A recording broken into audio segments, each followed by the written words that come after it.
What are functions and why we use functions? Function is a piece of code that performs a specific task. Now, what does this mean? Actually, there are two types of programming. First is monolithic programming and second is modular programming. In case of monolithic programming, we write each and every statement inside main function only. Or you can say if there are thousands of instructions, we will write each and every instruction inside main function. But in case of modular approach, we divide this complex code into small and manageable pieces. And these small and manageable pieces are called functions. Now we can call these functions inside main function to accomplish the same task. Now this approach is far better than monolithic approach. Why so? Because in this case, code is very easy to understand.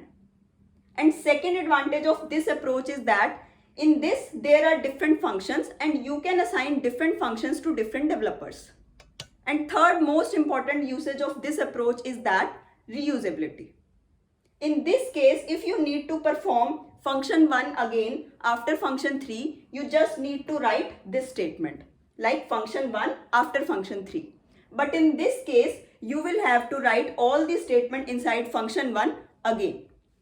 So these are the advantages of modular approach over monolithic approach, or you can say this is why we use functions.